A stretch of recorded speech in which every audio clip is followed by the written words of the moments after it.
friend, it's Claudine. Welcome back to Foxy Finances. Today, what I want to do is talk to you about being 1 month ahead on your bills, because I don't think that I am 1 month ahead. I like to say that sometimes I'm half a month ahead because of the way that I pay my bills and which paychecks I use for that. But I think what I've been thinking a lot about is living paycheck to paycheck. And I don't like doing it, but I feel like I'm stuck in this cycle of living paycheck to paycheck. And when you're 1 month ahead, the way I understand it is that you would use the paychecks that you get and you're saving that, and then you're paying that month's bills with the paycheck prior. So in order to be a month ahead, you have to have had a surplus of money that you've sort of put aside, like a cash envelope, to be able to pay that bill or those bills. So I think that makes sense to me. I'm not sure if I'm saying it the right way, but so for example, if I wanted to be a month ahead, then I would be paying the bills that are coming due in September with my August paychecks. Now, I do that for my second month. So like my second paycheck. So the way that I do my bills, and this is what I need your help with, because I kind of just want to talk this through and make sure that I'm thinking about it the right way. When I pay my bills, I separate it out into the first paycheck of the month and the second paycheck of the month. The first paycheck of the month is what I use to pay the bills at the latter part of the month. So if I get paid on like September 5th, for example, I would use that to pay any of the bills that would be like the last 2 weeks of September. But if I get paid, let's say September 21st, then I would use that paycheck to pay the bills that are going to be due the first 2 weeks of October. So when I think about it, I kind of think about being half of a month ahead. But the problem comes in for me with my credit card. And I always think to myself that I'm not really using my credit card. I have one, I pay it off every month, and certain bills go onto that credit card. And the problem I'm finding is that I'm basically borrowing money from future paychecks to pay off that credit card. So I'm really not a month ahead. I'm actually behind. I'm like a month behind, if that's a thing. And so I think that what I want to start doing is I want to start stuffing month ahead binders, like a month ahead binder or month ahead envelopes, to truly get out of the cycle of living paycheck to paycheck. And so that's what I want to do today. I want to talk this through. And so this is some side hustle money that I made this weekend, and I took it out in cash.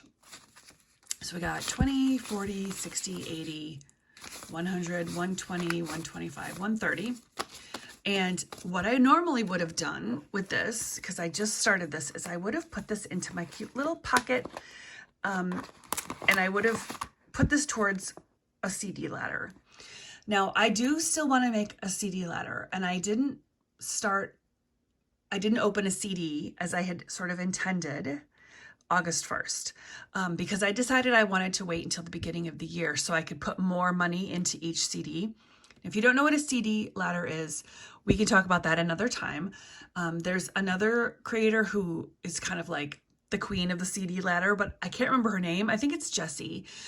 If I think of it, I'll put it on the screen or in the comments or something. But she is the one who sort of introduced me to a CD ladder, and I've done a lot of research on it. But long story short, I'm waiting until January 1st to start my CD ladder. So my plan was to take all my side hustle money and put it into this pouch so that I could save up and do some CDs. But instead, what I'm wondering is maybe my money is better spent being saved for a month ahead. And so that is what I'm going to start with. If this doesn't work out the way I want it to, then I may just take all of it and put it into CDs in January. We'll see. But this is what we've got. So let me recount this. 20, 40, 60, 80, 100, 120, 140, 160, 180, 210. So 210 is what I've got. I'll put this aside for a minute. My cash tray is downstairs.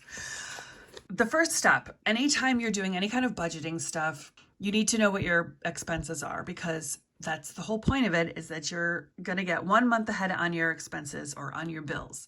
So what I did was I wrote down, actually I went through my credit card, and I'll get to that down here, but I went through my credit card and I did the highlighter method to highlight out all of the things that I know are going on that credit card, because I do have certain bills that I designate to put on the credit card. So my electric, REMC, my Netflix, Apple, Metronet, which is my internet, Spotify, my car insurance, and my gas all go on the credit card. And I know that they're going on the credit card, and I intend for that to happen. Where things get a little dicey, though, is when I had to take my car in for maintenance, and I had to put $186 on my credit card, and I didn't have quite as much saved up in my envelope. And then I also had a birthday in August, so I ended up getting a cake, and then we went out to dinner. So not my birthday, my husband's birthday. So I took him to dinner and those kinds of things, and so those went on the credit card. And every time that happens, I feel like I'm not really overspending. Like I'm not going on a shopping spree or buying a bunch of random things that I don't need.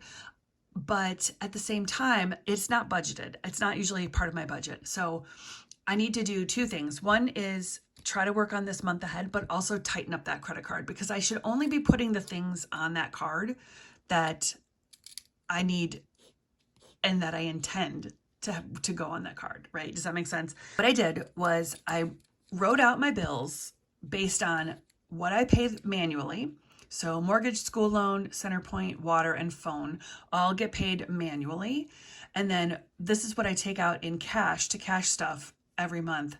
I take out money for the cats, food, groceries, prescriptions, and then gas for the car. And then these are the things, as I mentioned, that go on the credit card. So I think what I want to do is I want to get a month ahead first on the items that I actually have to pay manually, because those things, I mean, all of these are bills. Like, well, they're not all bills. I guess that's kind of the difference. Like the cats and the groceries, none of these are bills technically, right? A bill is something that somebody else sends you and you have to pay it. That's how I think of a bill. Like electric, mortgage, phone, those are bills. I'm thinking this through as I say it out loud. This is why I like talking to you, because I feel like when I talk it out loud, it kind of sometimes will bring things to light that I hadn't thought about before. But I think this is what I'm saying, is that these are the bill, like these are for sure bills. Some of these are bills, like this one, this REMC, this is a bill. Metronet is a bill, Spotify is a bill, Citizens is a bill, car insurance, certainly a bill. But because I put these on the credit card, I feel like I have a little bit more flexibility and wiggle room with them for when they get paid, is what I'm saying.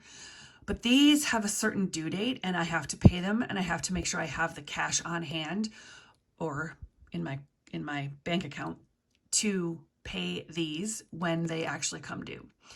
And I was watching a video of another creator, and they had they called it a bill account. And it was a bank account where they just take the money for their bills and they transfer it or deposit, I'm not sure, into that bill account.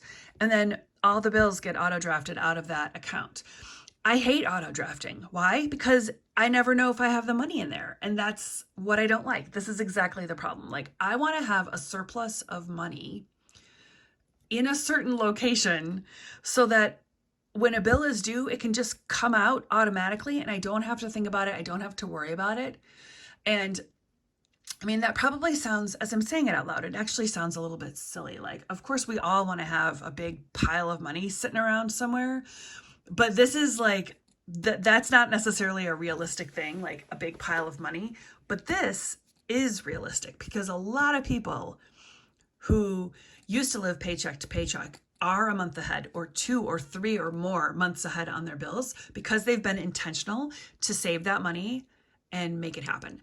And that's exactly what I want to do. So I am starting this journey of not only continuing my journey of becoming debt-free and being much more in tune with my finances, but I think I'm going to start a journey of striving to be 1 month ahead on my bills. So we're going to start with these. So I'm going to add this up with you so we can see how much we're really talking about here. So, whoops.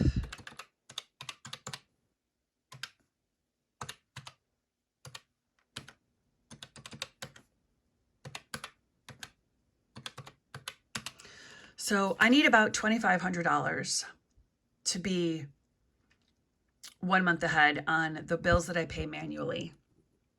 So that is not a small amount. It's not a small amount. So I guess I was kind of like, what did I say this was, 210? So I was like, do I do it by item, or do I just like make these envelopes and then put a little bit into each one and do it that way? But I think what I want to do is start with one and work my way down, or maybe I'll reorder these because I don't know if these are all in the right order of importance. But for sure, mortgage, I would really like to have that auto drafted and not have to worry about like paying the mortgage every time. So another point that I want to make too is that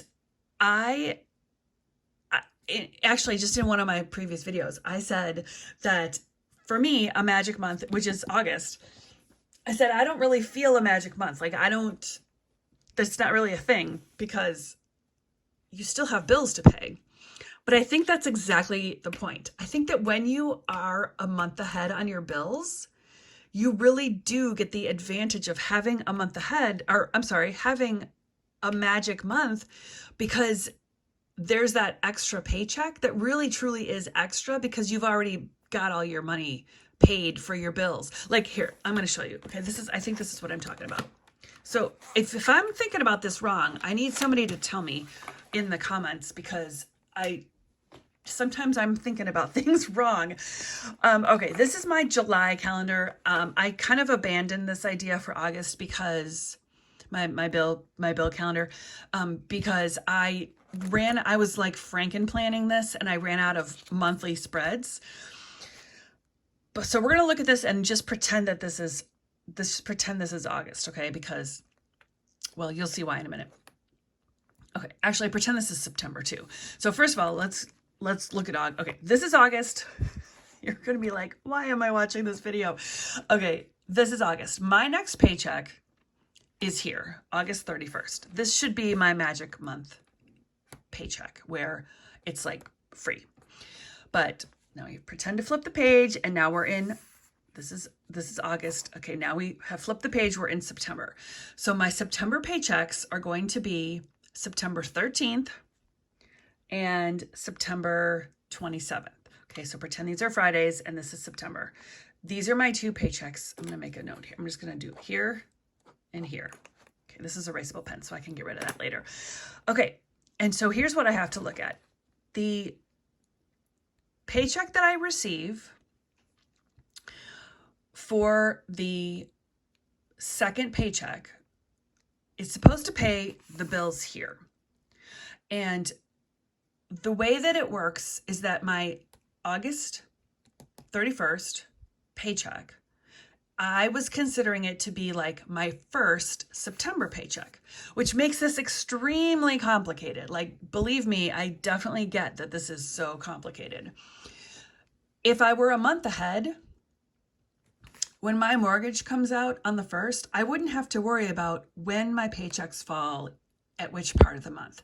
I would know that all of these bills in blue are paid, that they're all paid, they're all fully funded, right? That's the beauty of a month ahead. And so the fact that my paycheck, the first paycheck for September, doesn't come all the way until the 13th, it shouldn't matter. It shouldn't matter at all if I'm a month ahead. Now, I'm not a month ahead, and so now it does matter. And so I have to take this magic month paycheck and try to figure out how to like finagle things around. But I'm pretty sure that I might be able to take a big chunk of this and put it towards my month ahead. We're going to give it a shot and I'm gonna try it. You can close that. This is useless right now. This is what I use, is my little notebook instead. First, what I'm gonna do is I'm actually gonna figure out what kind of binder I wanna do. And this is the thing. Of course, when I thought about this over the weekend, I was like, I'm gonna go on Etsy and I'm gonna find some really cute envelopes with a binder, and no, like stop. I don't have money to be spending on cute stuff from Etsy, although I love to support creators. I really, really do. But this is where I'm like, I gotta go back to basics, and I need to be very intentional with where I'm spending my money.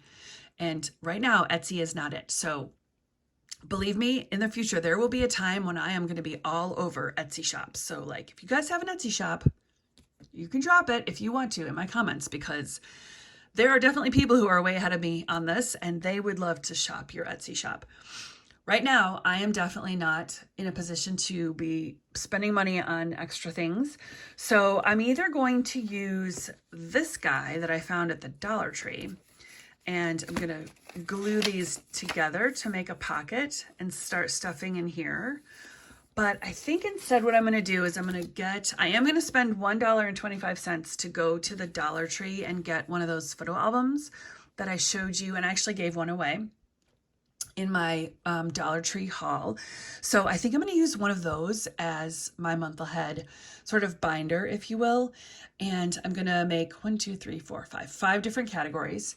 So my first goal is to save $24.97, which I will just round up to $2,500. And I'm going to use this as a start. So we're going to take this amount of $210. And I think for now, it's over here. I think for now I'm going to leave it in my little CD ladder envelope just to keep it separate. But I will change this from CD ladder to month ahead. When I erase, it shakes the entire desk. Okay, month ahead. Month ahead. Cool. There we go. Okay, so it's going to live here for now. Let's get back to the calculator. So this is the amount. We're going to subtract 210. So I've got 2287. And this is where I would like your advice. So with the 210, I could either fund like, this would be what, 220? So I could fund these almost all the way, or I could fund like this one and this one, or I could do partial. So what would you, if you were me and you were starting this journey to month ahead, how would you do that? I want to try to fund the mortgage first. So I could put it all towards the mortgage, but I'm not sure if how I want to allocate that. So then my second question is, when you get to month ahead and you have the money all saved, like, do you wait? Or if I could save up the money for the mortgage, should I then just start acting as though I'm month ahead and be month ahead on mortgage and then build on it kind of like a snowball and keep going? Or do I wait until I have it all done, or even just a chunk of it? That's an interesting question. I think I might just answer this question myself. I think that once I have my mortgage month ahead, I'm going to start acting as though I'm a month ahead and just be a month ahead on mortgage. And that way I don't have to worry about it. And I just know that it's there.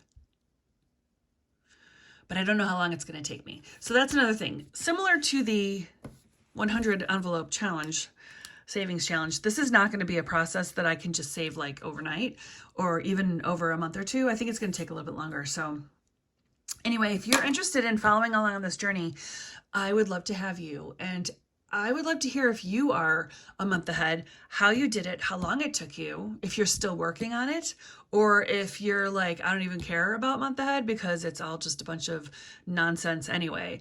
I don't think that's the case, but if it is, please tell me, because this is my new plan. And I'm excited about it, but I'm also a little disappointed because I really wanted to start saving for my CD ladders. CD ladder, the way that I would use it is for a long-term emergency fund. But I think right now I mean, a long-term emergency fund is absolutely a necessity, and I do have a small emergency fund that is continuing to grow in my high yield savings. But I truly believe right now that getting a month ahead in my bills is going to provide me with a lot of peace and a lot of security financially. And that is important. I think that's important. So, all right, well, this is it. This is my video for today. Thanks so much for those of you who have stuck around. I really appreciate it. I am so happy to welcome a bunch of new subscribers to my channel, and I will be back with you for Frugal Friday, possibly a savings challenge minis thrown in there somewhere, and that, who knows what else. We might be doing some more things. I actually wanted to talk about Costco rotisserie chickens, because that's like the deal of the century. I keep saying this, but for $4.99, a gigantic chicken that's already cooked is like, I don't know why I don't do this every week, like honestly. So I right now have deboned? I'm not sure if that's the right word. I've taken apart a rotisserie chicken. I made 2 like large chicken breasts, and then I made 1 pile of chicken for chicken salad, like the kind with the mayonnaise. And I'm going to figure out how to make that stretch for the whole entire week.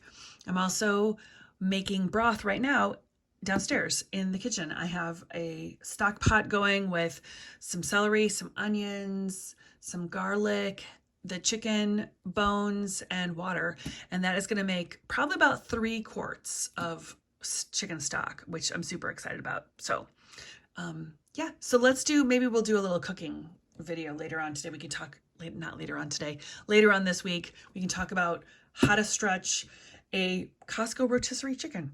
So if you're interested in any of those things, please do hit the subscribe button and also the little notification bell so that you know when I've posted a video. But until then, I'll see you in the next one.